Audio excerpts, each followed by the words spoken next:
Hey fam, welcome or welcome back. Tisha here, back for another chapter reading of section 132, A Child Bride Forced into Polygamy by Helga Zeiner. Go ahead and do me a favor and hit the like button as we jump into chapter 32. To be blessed with many healthy children was a gift the Lord bestowed on righteous men. For them, the door to their celestial kingdom opened a bit wider every time they enabled one of God's little soldiers to enter this earthly battlefield. When Brother Lucas died, he would leave over 120 descendants, the oldest of them already in their 60s. He wasn't quite sure anymore how many soldiers he created. It didn't matter to him if there were a few more or less. How does that sound? You're supposed to be building up this army, all these soldiers that are going to enter into this earthly battlefield, and you don't even know how many you created because that's how many wives and children that you have. It's ridiculous. The Lord would welcome him with open arms anyway. This morning, his first wife, who was actually his third, having moved up the ranks after the first and then the second had died, had told him that one of the twins was expecting. It had not pleased him. Those two had been his only distraction in the current difficulties of times. Okay, as a reminder, because I just thought about it while reading it, he's married to a set of twins that are young and allow him to do whatever it is that they want. And he, just like the bishop, has a thing for these younger women. And now one of them is pregnant, which is going to bother him. He had actually looked forward to the nights when he had ordered them to his chambers. Now, one of them would have to be moved to the women's quarters out of his sight until she had given birth, because they don't touch them once they're pregnant. What good would one be without the other? Not pregnant herself, she would be miserable and desperate. What he had liked about the twins had been their carefree enjoyment in each other's company while doubling his pleasure. That was gone now. He would never find a worthy replacement for them. The news of Leah's pregnancy had made him so angry that he had told his wife to ban the other twin from his sight until her sister had given birth. What? 9 months at least before he could make use of them again. He wasn't sure if he would live that long. Already, his body was frail and he needed to replenish his frequently dropping energy level through regular naps. So you over here upset because you can't have sex with one of the twins and you send the other one away and your old tail can't even hang with them. You got to take naps, but you still sent them away. It just can't make this up. His skin had become translucent and was covered with large, dark brown age spots. The few strands of hair on his head were white and thin, while his body hair had become coarse and long in some parts and had fallen out in others. Time was rapidly running out. Why couldn't the Lord let him enjoy the last few years of his existence? What was wrong with making the twins massage his limp body parts with fragrant oils and entice him with their youth, their firm nakedness, their willingness to submit to all his demands? Why did the Lord take this away from him? Hadn't he done enough to increase his glory? His wife had asked him if he wanted to choose from one of the sister wives again and had shown him pictures to refresh his memory. He has so many wives that he has to look at pictures to remember who's who. He barely had glanced at them, had shaken his head, and left for the office. He mustn't question the Lord's motives, but he could mourn for a while to show him how he suffered over his loss. Those twins would one day be allocated to another man, one within his inner circle, no doubt. That thought annoyed him even more. When Brother Matthew arrived in his office for his daily briefing, Brother Lucas was still in an unforgiving mood. Has there been any progress with the Canadian compound? He asked, once the routine part of the meeting had been dealt with. Brother Matthew sighed. None whatsoever. Brother Jacob constantly calls all the brothers, except you, of course, and demands that we reinstate his allowance.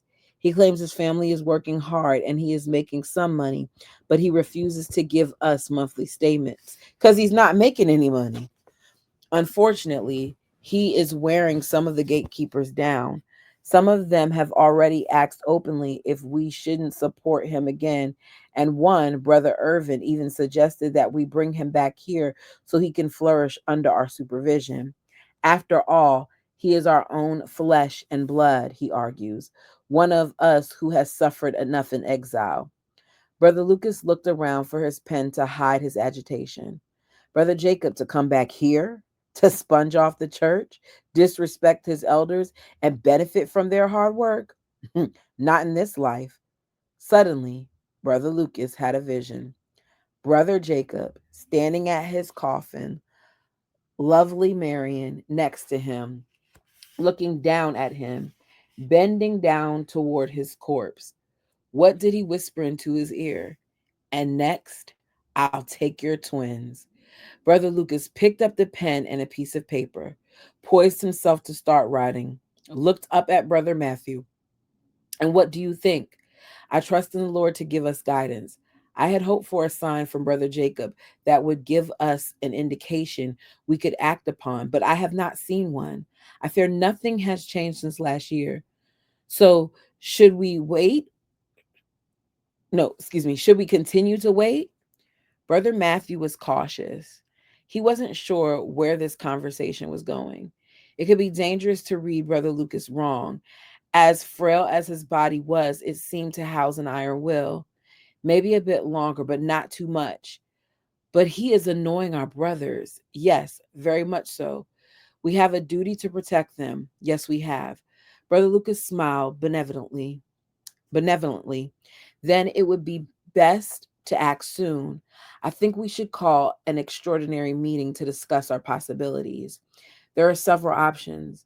I do not favor bringing Brother Jacob back here, but understand the concerns our brothers have. One option could be to bring his family back without him to make sure they survive.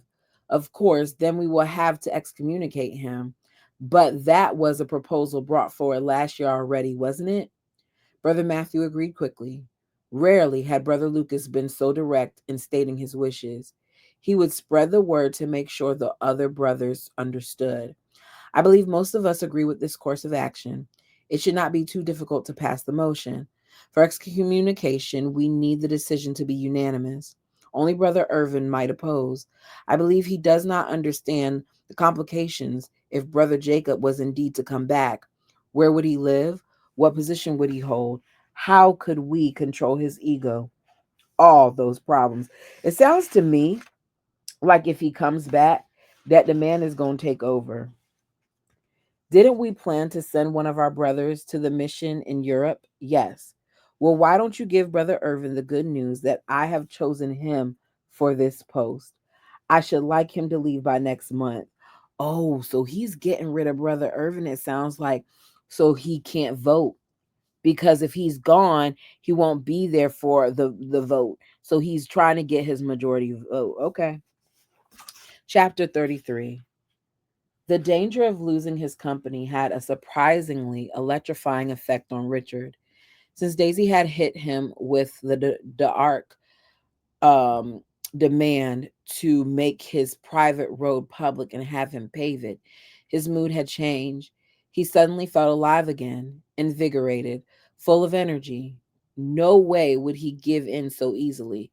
Just thinking about this anti development itch gloating that she could trick him into bankruptcy made his blood boil. Except this time, he would not let his anger get the better of him. Daisy reacted quite the opposite.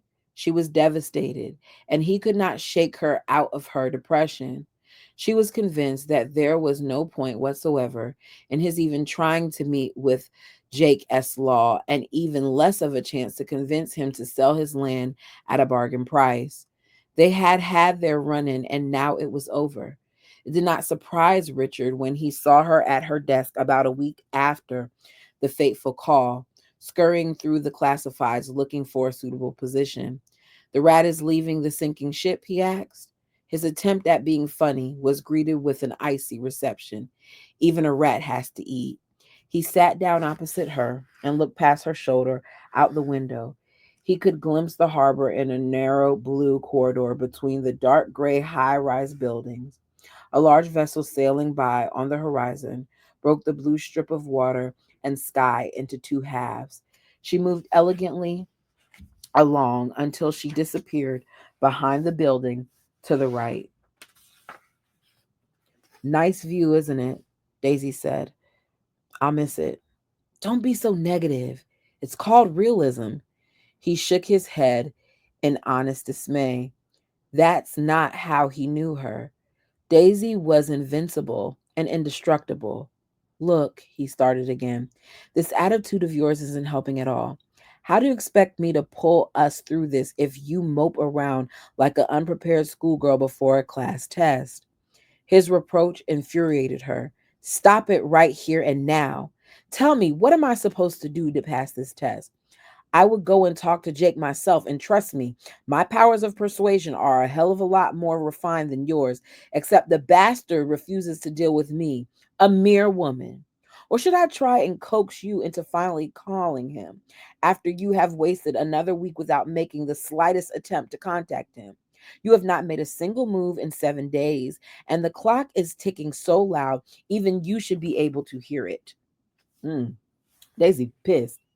Tell me what to Tell me, what do you expect me to do besides sitting here and wasting my time like you do so brilliantly? And if it makes any sense to me, I'll do it. She was right about the week, but he had had his reasons. He hadn't just wasted his time fuming over the unfairness of the approving officer. He had tried to use his gray cells to come up with solutions. She started to seriously annoy him. "Don't be like that. It will work out. Trust me." "Trust you to, as you call it, pull this off? Knowing full well that you blow your top every time something doesn't go to your majesty's desire? Heavens, you've had your chances and you screwed up big time. There are no more chances coming your way. And if they did, you managed to blow those ones too. Trust? If I have to trust you, I totally trust you to mess it up even more, given half a chance." How could this woman bring him so close to boiling point every time they had an argument? Because she was right. With superhuman effort, he let the rising anger subside until it was no more than a minor hot spot in his brain. "I hear what you are saying. You have every right to be angry, and I admit I've made a lot of mistakes. I'm not infallible, but I'm trying to change. In case you haven't noticed, I'm working out now and I've stopped drinking altogether." She frowned at the alien in front of her, and to his secret delight, bruised her fingers with folding the classified section of the newspaper and putting it to one side. Busied her fingers with folding the classified section of the newspaper and putting it to one side. "What's that got to do with it?" He quickly continued. "Just to prove that I haven't been sitting on my bum, and I haven't been inactive in the office either. True, I haven't called Jake yet, but as you know yourself, it is only the end of February and we still have a few weeks before we can start with the road." Doubtfully, she asked the reason why he had not called Jake yet if he was so confident that a miracle would happen. Wouldn't Jake's lousy piece of property be instrumental in securing their future? "I've been talking to a few private investors. No point in making Jake an offer if we can't back it up. And their friendly Kamloops investor, Linda, had, after much persuasion, agreed to extend her loan by another 100,000. Richard was quite proud of this feat." Daisy shook her head when he told her, "That won't get you anywhere. Granted, it's a long shot. Why should we? Why should Jake lower his demand? I've given this problem some thought as well, and have, after much consideration, worked out a proposal he can't refuse." Now he finally had her undivided attention. "I really want to hear what we have left to offer in our situation," she had said We, again, thank God, we still own the 2,000 acres. I've worked out a deal where he gets the 100 grand first, and we share and a share of our profit later on when the parcels are selling. Daisy jumped up. No way.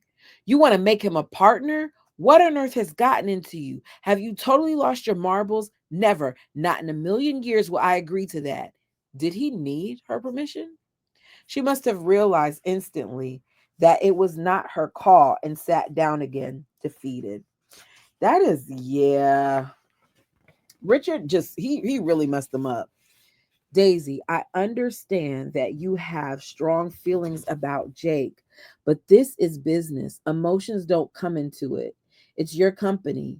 I know, but I want you to be with me on this one. What's so bad about paying him some money later on? Consider it a deferred purchase price. You're inviting him on board only as a minor partner. He should not have used this word. He bit his tongue, but it was too late. This time, Daisy got up and remained standing behind her desk. In fact, she started to open the top drawer of her desk, taking out stuff. It's your decision. If you want to partner with the devil, you're welcome to it. But don't expect me to be there and watch you lower yourself to such a level. Daisy, I'm done here. I resign with immediate effect. Daisy is not playing. Daisy said, "You want to work with him? Go ahead and work with him. I'm out of here." He closed his eyes and took a deep breath. This was not supposed to happen. You can't. You have 6 months. He stopped. Was it 6 months or only three? Who's counting? You haven't paid me in 2 months, so I have every right to leave immediately, which is exactly what I am doing right now. Isn't there anything I can say to change your mind? Yes. Tell me you refuse to deal with Jake. You know I can't do that. It's our only chance. If I don't, I lose everything. She punished him with a dagger look, then turned her eyes back to the desktop. Her face set into a granite mask. Richard knew he had lost, but struggled to accept it. Well, you have to do what you think is right. I'm sorry that it had to come to this. She continued to ignore him and carried on emptying her desk of all personal belongings. He did not hang around to watch her and stormed back to his office to nurse his injured pride. All that suppressed anger had twisted his stomach into a tight knot, and he did not seem to be able to untangle it. Again and again, he told himself to stay calm and focused. You may have lost Daisy, but you have not lost your company. Not yet, anyway. That evening, he fell off the wagon. Considering that he was not an alcoholic, this phrase was not quite appropriate. But after three neat scotches, he wallowed in his misery and wanted to punish himself even further. Above and beyond the fact that he was on the brink of losing his livelihood and had no learned profession to fall back on, he had lost the respect and trust of the only person whose opinion counted to him. And to crown his misfortune, he could do nothing better than sit at home and cry in his whiskey glass. Didn't have the backbone to stick to his promise of abstinence. Feeling sorry for himself like a miserable wino just because one employee left, the wimpy owner of Richard Ltd. deserved all he got. When he got tired of feeling sorry for himself, his fighting spirit returned. How dare she reduce him to this pitiful heap of self accusation? For what? For some silly misguided conviction? Who would get hurt if he sided with Jake? It was a straightforward business matter and had nothing to do with how he or she judged Jake's lifestyle. Didn't she see that? She was probably regretting her rash action by now, but didn't know how to tell him. Daisy not regretting anything. An idea popped up in his booze fogged mind. He would prove to her that he was a changed man, a guy that had his emotions under control and was in charge. He would not wait until she was ready to apologize and make amends, but would take the first step. He would call her and let her know that he understood her overreaction, oh boy, and forgave her, that they were a team and that he needed her. It's crazy to me that after all of this, Richard still doesn't get it. Richard still very much so is acting like someone owes him something when Daisy just said that for the past 2 months, she's been working for him without a paycheck. Let's be clear. A lot of us, me, I'm talking for me, I would have quit. You don't play with my money. And it's been 2 months of her not getting paid and all this stress and all these other things. And he still doesn't get it. He still doesn't get that it's principle. If he could admit to that and beg her to come back, she would give up her hardened stance and let him handle the problem his way. Give and take. That's what it took to get people to cooperate. There was a telephone. It was really quite easy. After 2 rings, Adam picked up the phone, and Richard was so surprised he asked for Daisy without any introductory politeness. She's not here, Adam said. Oh, Richard waited, and when Adam offered no further explanation, he caved in. Where is she? Ooh, I hope she's out looking for another job. Let's see. Adam stayed gracious. She drove over to Ted and David's place. She should be back soon. Shall I ask her to call you? If you don't mind. Somehow Richard needed to hear a human voice so he wouldn't fall back into a miserable void that demanded to be filled with alcohol. How are the boys doing? I mean, the ones we picked up after Christmas. Adam chuckled. I know which ones you mean. They are doing fine. Nobody ever asked for them. Richard could not remember seeing any missing persons alert on TV. Of course not. The church has too many boys to get rid of.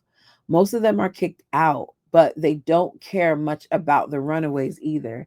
It only makes our lives a bit more difficult because they are so young. Yeah.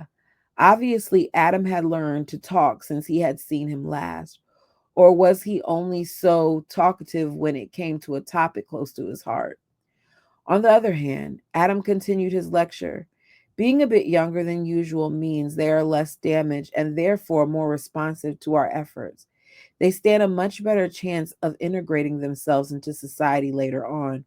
Like you, Richard baited. He had no idea what Adam did for a living. The thought of him sponging off Daisy infuriated him suddenly. She had given him the boot, didn't want to see him anymore, but Adam was allowed to hang out and freeload at her place. Richard just keeps on making himself worse and worse. Worse and worse. He never sees his fault in anything. The boy isn't freeloading. It's a place where he's feeling loved and wanted. And here you are acting like you're not taking advantage of Daisy when you haven't paid her in all these months. Surely you'll be able to teach them a good deal about how to survive in the strange land of the hardworking taxpayers. There must be loads of organizations catering to those who can't go out and do an honest day's work. Richard is, oh my goodness. Are you referring to me? You bet your ass I am. Well, I don't know what you are doing, he said pointedly, feeling quite clever. I'll tell Daisy you called. After the line went dead, Richard considered filling his empty glass again, but he was so mad that he decided to be sensible, take a shower, and go to bed. What exactly are you mad about? Like, seriously, does he have a reason to be upset? Am I missing it here? Because I don't feel like he has a reason to be upset about anything. Let's continue. The hot shower intensified the alcohol level in his bloodstream to a point where he practically passed out as soon as his body stretched out on the bed. The phone never rang. Ooh. He slept like a log for a few hours, then woke up. Startled and sweating, the digits on the alarm clock were glowing red in the dark, showing 3:16 a.m. All the frustration and distress he had experienced the day before had left him drained and susceptible to all sorts of weird butterfly thoughts. He stared into the darkness, trying to coagulate the wildly fluttering memories of past and present, but without much success. In his fevered mind, Adam's lost boys looked at him with wide eyes and blank faces. No parents were looking for them. Nobody missed them. Not knowing what to expect from life, they must be scared to death of the future. They had been scared of him who had always who had also been a lost boy. His parents joined the dance of the butterflies. Richard was at the airport again. This memory was turning into a nightmare. His parents were standing there watching him leave, but he refused to turn and look back at them. He caught their images reflected in the glass doors that opened and closed to the customs area. For a fleeting moment, he saw his mother break down in his father's arms, sobbing desperately. His father, holding her tightly with hanging head, pressing her against him in an attempt to reduce her grief and give her some comfort. He could feel his parents' sorrow intensely. He wanted to turn around, but somebody pushed him forward. And when he took another step, the glass doors closed behind him, and he was too proud to call out and run back to them. The whole scene played over and over and over again in his mind. He wanted to catapult, get it out, girl, catapult himself out of the butterfly nightmare and tried to alter the memory. He forced himself to turn around and run out of the customs area towards his parents and stop dead in his tracks.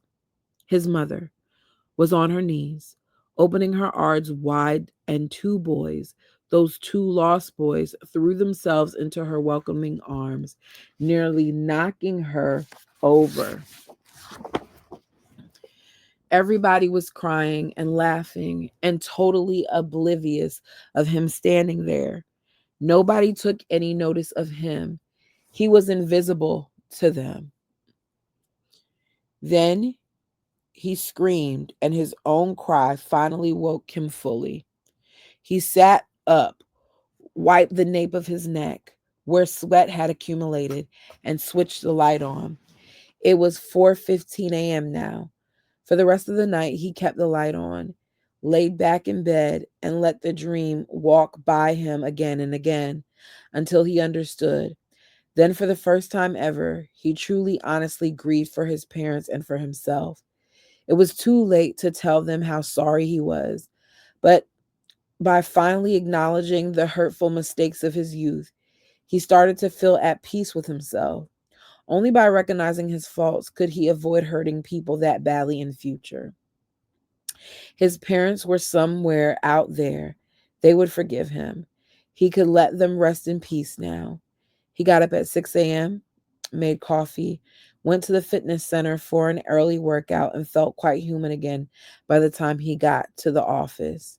Today, he would call Jake.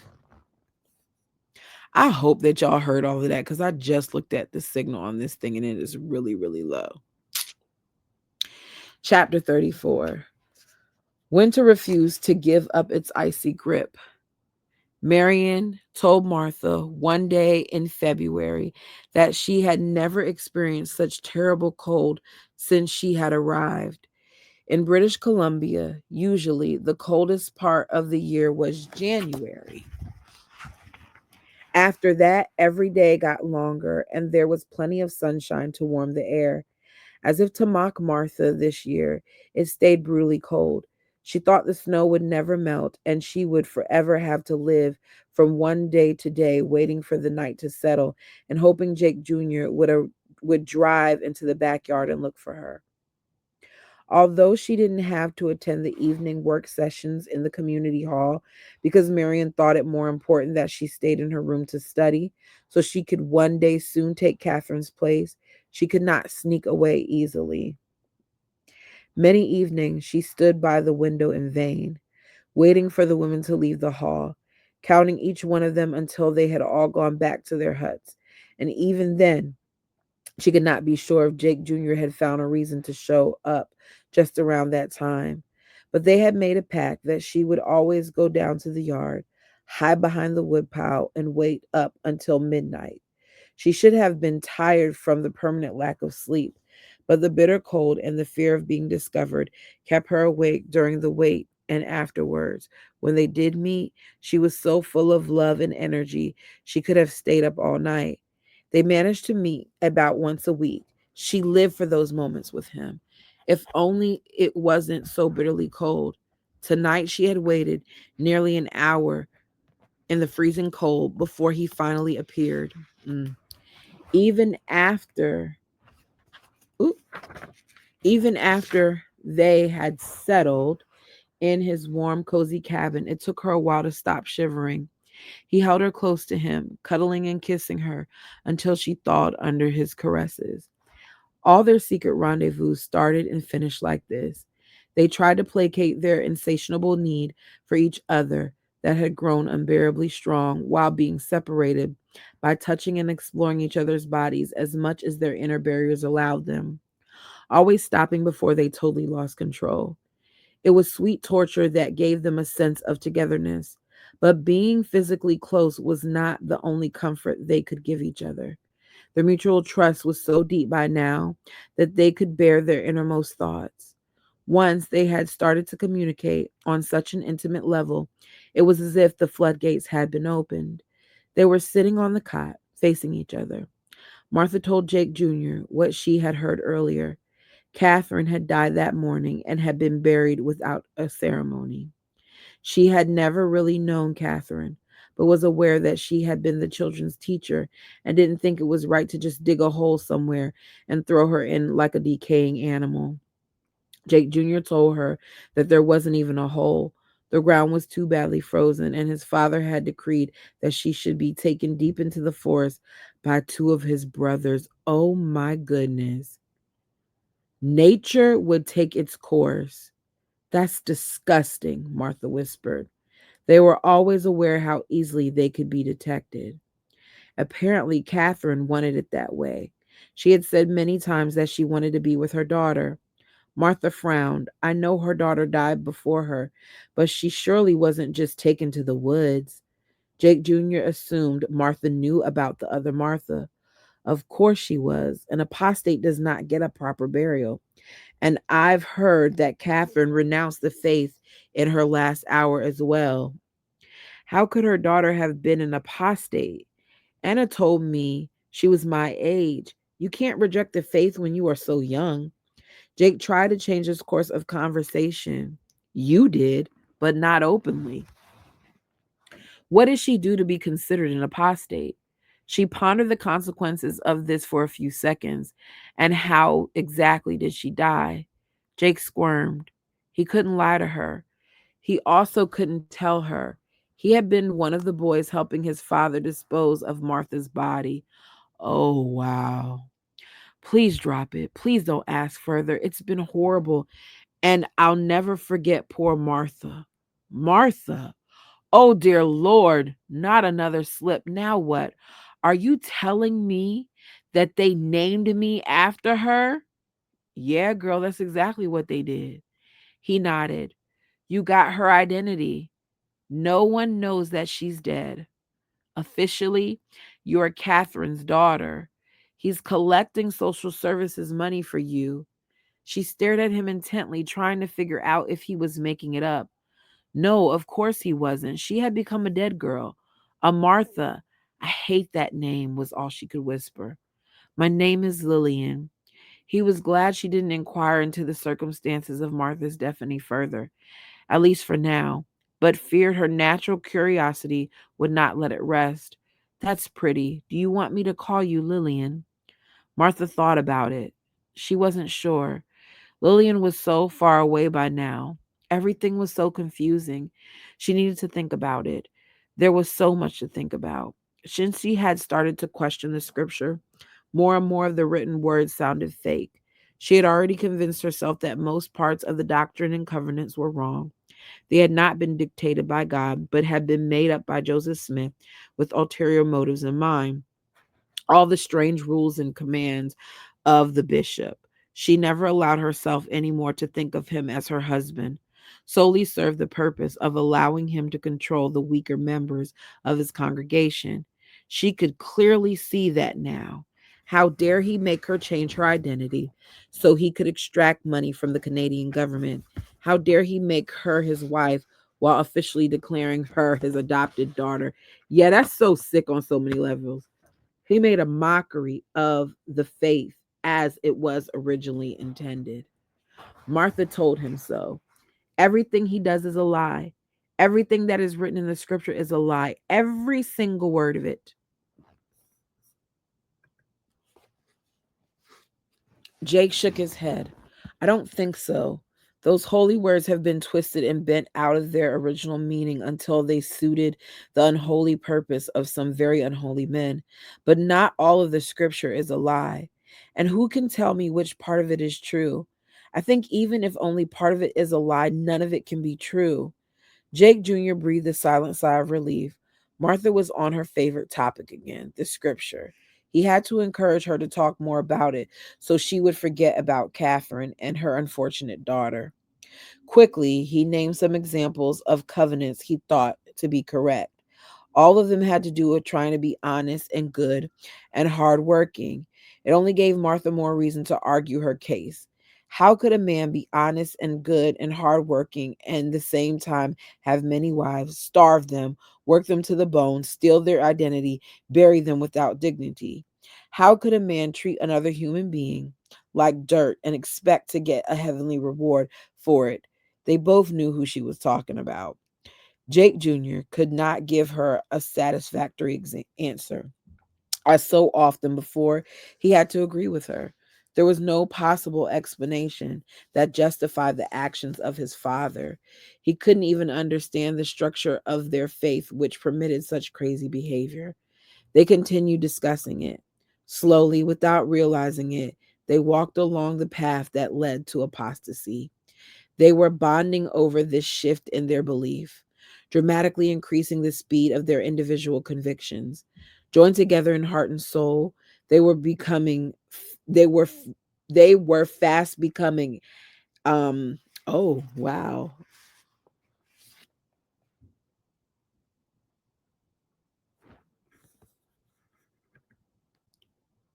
agnostics. Suddenly, all too soon, Jake Jr. cocked his head as if he wanted to ask her forgiveness, and she knew their time tonight was coming to an end. Soon, he would have to take her back. They stopped talking and began kissing again. When they finally managed to untangle their hot bodies, daylight crept through the tiny gap between the potato sack on the pane and the window sill. They reluctantly got up. He went to the table, opened the drawer, took 3 thin slices of dried meat out of the small tin box he stored in there, and handed them to her. I'm sorry it's so little, he apologized, but the rations for the boys are so inadequate nowadays, and our stash of dried meat is really shrinking. Martha knew of the covert hunting the boys had done in autumn to supplement their ever dwindling food supply. She felt guilty about accepting what they needed so badly, no matter how small it was. The few teenage boys in Jake's care still got more than the women and the younger children because they needed to keep their strength up for the hard labor they had to do. But she knew that they didn't get enough to sustain them over a long period of time. In the last few weeks, she had seen Jake's face turn gaunt and his muscular body become lean. Still, she took the small parcel, quickly slipped it into the pocket of her skirt, and tightly wrapped her shawl around her shoulders. Before he ushered her into his truck after checking that nobody was around, he drove very close to the wood stack, which so late in the winter had shrunk nearly to the ground. By now, she needed to crawl if she wanted to use it as cover. Jake Jr. looked around again and then nodded to her. Seeing him signal that the yard was empty, she opened the door only as much as she needed to slide from the floor of the passenger seat to the ground. He closed the door again, expecting her to disappear behind the low wood stack, and drove off. But Martha didn't. For some reason, she couldn't really understand herself. She suddenly didn't want to crawl over the frozen yard like an animal. She straightened herself and watched his truck drive around the corner. She wanted to walk with her head high into the house. At least for this moment, she didn't give a damn who might possibly see her. She entered the house through the back door. It was still quiet. Nobody was in the kitchen yet, although the first light of dawn shone through the window and filtered into the hallway. She decided to go straight to the small office and wait there until the house woke up. Most times she felt safe there because even while being idle and daydreaming, she could pretend to be studying one of the books for the teaching course. When she opened the door, she got such a scare. She nearly screamed out loud. Marion was sitting behind her desk, also suppressing a muffled sound when she saw her. Both recovered from their surprise quickly. "Where have you been?" Marion said. "Outside. I couldn't sleep. I went for a walk." The notion to walk around outside in those temperatures was ludicrous, but Marion didn't seem to care. "Neither could I. It's the full moon that does it." Martha stood there waiting. She noticed that Marion's eyes were swollen and red. The silence between them dragged on until Martha couldn't stand it any longer. "Are you all right?" Marion placed both hands over her face, hiding it. Then, after another long pause, she started to weep. "Are you sad about Catherine?" The first wife nodded. Then she shook her head. It was very confusing. Martha came closer to the desk. She was so shaken by Marion's loss of composure, she didn't know what to say or do. Marion sobbed on and started to whisper, barely audibly, "I'm sorry, I can't help it. Catherine is gone, but it's for the best. I'm just so upset. I don't know what to do anymore." Martha saw her struggling, trying to stop herself talking, to no avail. "We will all die." Marilyn suddenly burst out. "We will starve to death. Catherine was the first one. We will all follow." Marion moved her hands from her face and looked at Martha. "Did you know he refused to give her food? He said she is no use anymore. Can't work, can't teach. Oh, dear Lord," was all Martha could say. "What are we going to do?" Marion slowly stood up, straightened her dress. "I don't know yet. I'll think of something. Don't worry, I didn't mean to upset you." She walked past Martha without a glance, just as the unapproachable first wife of earlier days would have done. But Martha could see that she was trembling. She wanted to take her in her arms and comfort her, but didn't dare. That morning, teaching the children was very difficult. Martha could not concentrate. She wanted to tell the other children to use their own minds, to scrutinize the contents of the prayers, and to object to the most ludicrous rules they were subjected to. If she could only place the seed of doubt in their minds, but she was too scared to deviate much from the rigid format of the classes. The righteous sister wives who entered the classroom at odd hours to pick up their children might detect it and tell on her. Emma still refused to point out which of the sister wives could be trusted. In fact, Emma herself had caught her once straying from the original scripture and had warned her severely to be careful. Strangely, Emma had said that the sister wives were not to be trusted. She had not said some of them. By midday, Martha gave up trying to teach her pupils anything. She told them to read quietly in the holy book and sat down behind her small table, pretending to study. Last night, she had not slept at all. Her mind was confused and she wanted to forget all the dreadful things she had learned, like her becoming the other Martha, poor Catherine being starved to death, or Marion worrying about all of them dying. It was too much to bear. She looked up again. The faces of the children were emaciated, just like those of the sister wives who started to trickle in. Most didn't even acknowledge her with more than a faint nod. They had no energy left and were just looking out for themselves and their own. Emma arrived last and came up to her. Her expression was serious. "Well, what's for lunch today?" she asked blandly. Martha was aware that Emma was jealous of her. She had mentioned several times before that Martha was lucky to be living so well at the main house, insinuating that she got more than her share to eat there. "Please, Emma," Martha tried to assure her. "We're not getting more than any of the others." Emma then asked how it came that she was so unperturbed by the famine that had come upon them. Oh boy. Martha frowned. How could she explain to her friend that she never felt any hunger pains, that she was more than compensated for the lack of food, that she was tempted to let her old friend in on the precious secret? Sometimes the solitude in the house was hard to deal with, and she desperately needed someone to confide in, someone she could tell that she was in love. But then she would have to explain what it meant to love somebody so deeply. There was no way Emma would understand. The knowledge that Jake Jr. existed filled her with joy, and when she thought about the hours they spent together and how they delighted in each other's company, she could have burst with love.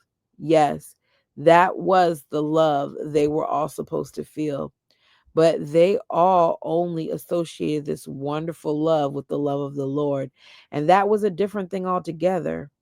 None of them understood how it felt to be in love. It was best to keep this secret from Emma. Isn't that crazy? A lot of them are not in love. They're just being used to house these babies and to please this man, and that's it. So she just said she had gone beyond hunger pains. Emma scrutinized her and realizing that Martha had become thinner too, relaxed a little. There was nothing else to say, so she warned Martha again. Some of the sister wives thought she and Marian sided together against them, and it was not wise to give them grounds for condemnation. You know how Anna had to live up there, she reminded Martha. A shiver went through Martha as she remembered the disgusting conditions in the prison hut and his misery, which had capitulated Martha at lightning speed from a naive child into a mature young woman, was still engraved on her mind. How is Anna doing? She asked. I don't know. She has really bad luck. One of the twins is very ill again. Anna thinks her hut is cursed and is begging Barbara to do an exorcism. But our husband has not given his permission yet. I don't think the child will survive, and then she will probably go crazy again, and I will have to be put down. Oh, and she will have to be put down. Hmm. Martha thought of Catherine. Did Emma know how she had died and how they had disposed of her to put down? You make it sound as if Anna was an animal. Emma giggled quietly. You should see her. She behaves like a fox with rabies, forever going on and on about wanting to see her husband again, as if he would see anybody. Emma's voice took an even more hushed tone. Is it true that he sleeps with you again? Martha nearly gagged. What? Who says that? There are rumors, you know. He hasn't seen any of us, and Marion lets you stay in the main house, so it must be you. So there was even more behind Emma's jealousy? It is not. Martha objected strongly. The thought alone made her skin crawl. Then what is he doing? The scripture says he must produce soldiers for the Lord. Oh, forget the scripture. Maybe he doesn't want to do it. See, you are doing it again, Emma chid. If anybody hears you, you're going to be in big trouble. Martha smiled and touched Emma's arm. But nobody is here, and you won't tell, right? Emma sighed heavily. Oh my, sometimes I don't know what is right or wrong anymore. All I know is that I am always hungry. Do you have any idea when things will change? No. Martha had not been listening at the hole in the wall lately. She no longer cared what was happening between Marian and her husband. But you are still working in the office often, right? I'm allowed to study there, yes. Well, then you should listen in and try to find out what's happening. It can't go on forever. They must have a plan. We all need to know what for. Emma quickly looked over her shoulder and put on her conspirator face. Because I, and some of the others for that matter, as you well know, don't want to starve to death. At least we should know what is coming, don't you think? Martha thought of Marion's desperation. What could she say to comfort Emma? Please, for me, Emma begged. All right, then. I'll listen in. Martha did not see any harm in it and promised to eavesdrop again as soon as possible. The chance presented itself the same afternoon while Martha was bent over her geography book. The world was so big, so many countries. Couldn't she and Jake escape to one of them? She had to learn the names of the continents, the different countries and cities. Not all of them belonged to the church. In fact, Martha was aware by now that in Canada and even in the America, their faith represented a minority. Marian had told her to ignore all the false information and just memorize the facts she needed for the teacher's course. After passing the exam, she forget all that she had learned as it was not relevant for any of the classes she would be teaching. Unfortunately, the Canadian government insisted on a teacher's certificate based on their false textbooks. Marian had drummed into her, and if they were not satisfied that a teacher was qualified, they would stop paying their homeschooling grant and send all the children to one of their schools. Martha had been tempted to tell Marian that she would actually love to see them go to a public school, but she did not even know if there was one close enough. And anyway, a commitment like that could cost her the privilege of studying, and even worse, of staying in the main house. If she didn't live in the main house, it would be so much harder to meet Jake. Here, she only had to deal with Marian, who was not very suspicious anymore, and the bishop, who never paid any attention to her anyway. No, getting chased out of the main house was not an option. A door was opening and closing. Remembering her promise to Emma, Martha got up, went to the bookshelves, and removed the encyclopedia. Almost immediately, she heard Marian's low, anguished voice. Please, my husband, hear me out. I don't mean to criticize you, but we can't go on like this much longer. Martha moved her ear closer to the hole to understand better what Marian was saying. The children are dying. We are all starving and cannot continue with so little food. She heard how her husband answered in a tone full of resentment.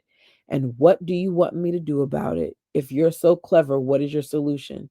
Don't come to me and complain all the time just because you have to make do with a bit less. It's good for your souls to cleanse your bodies. No need to panic like that.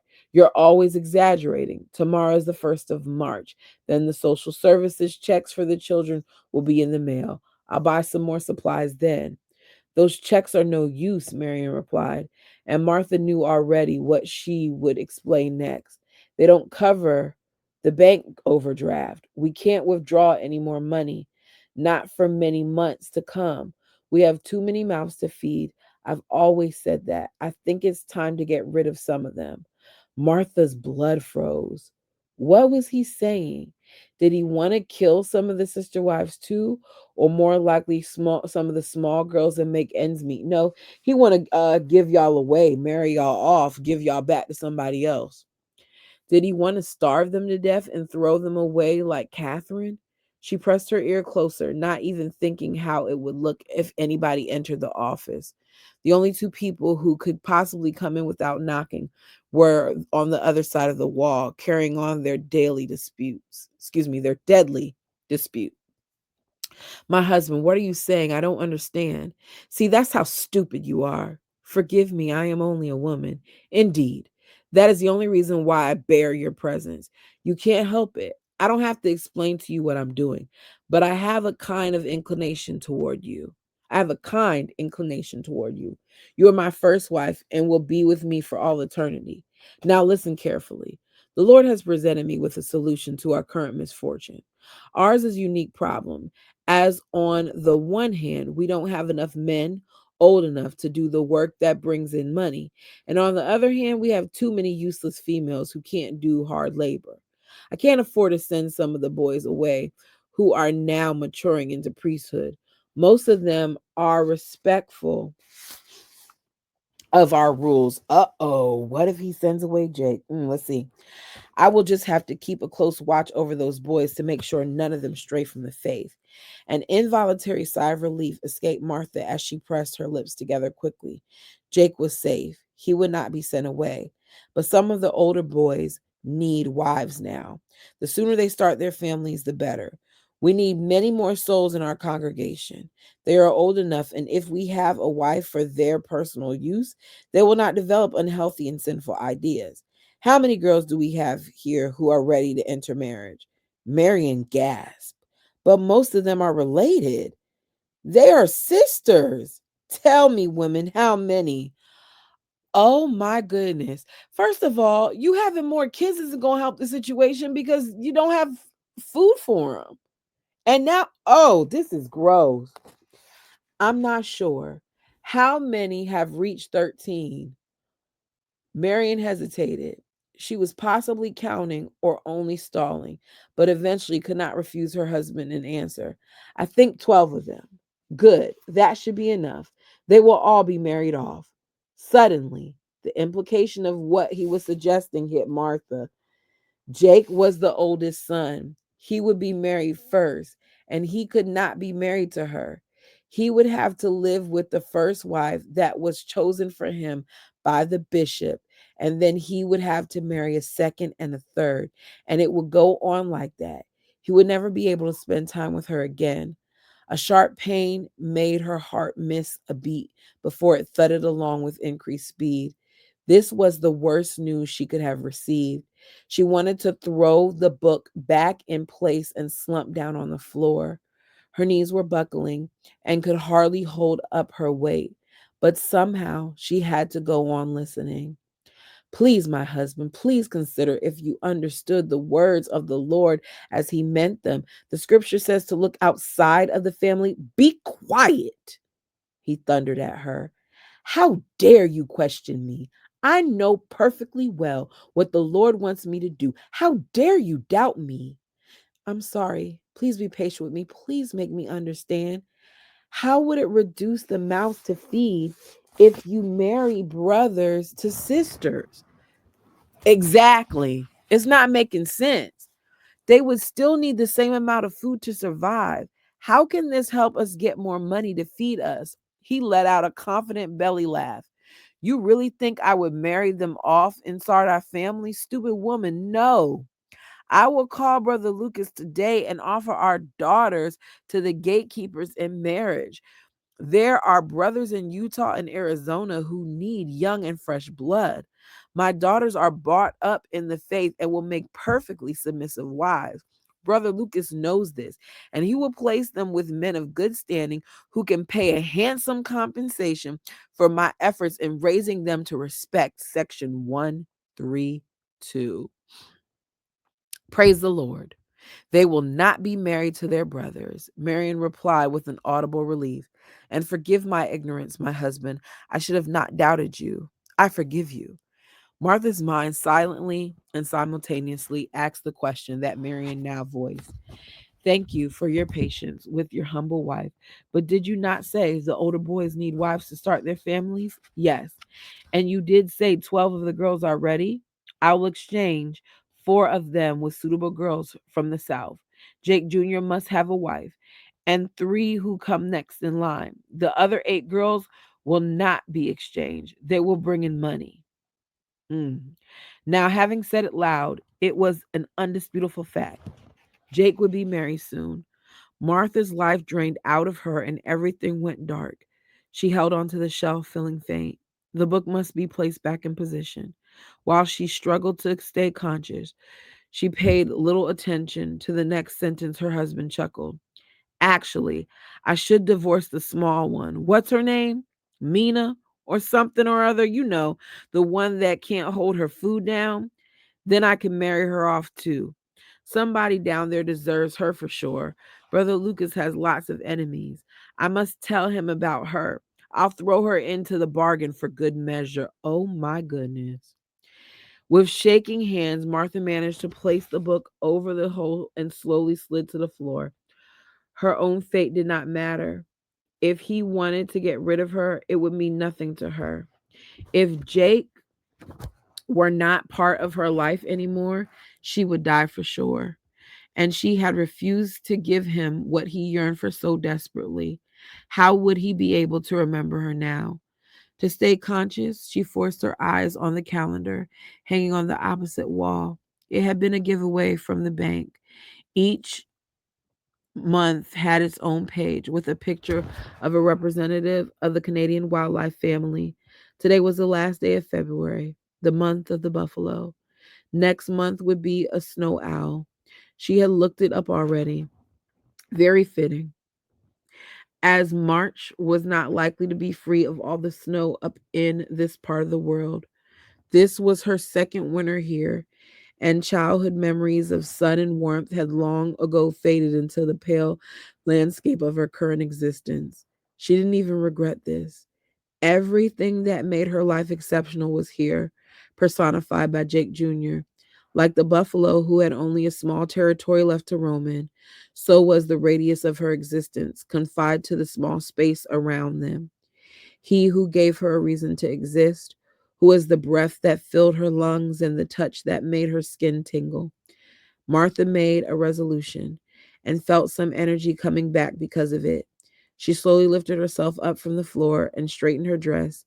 Tonight would be her last night with him, and she would make it count. It should be a night he would always remember. And that is where we're ending it. Woo! It was a lot in these. There was a lot in those chapters, and we see just how he thinks. You guys, let me know what you thought of this chapter. I really, really hope it didn't break up too much because there were some points where I looked and my signal was extra low, but sometimes it does that and it doesn't break up. So I'm hoping that's what happened. Anyways, let me know your thoughts. Until next time, peace.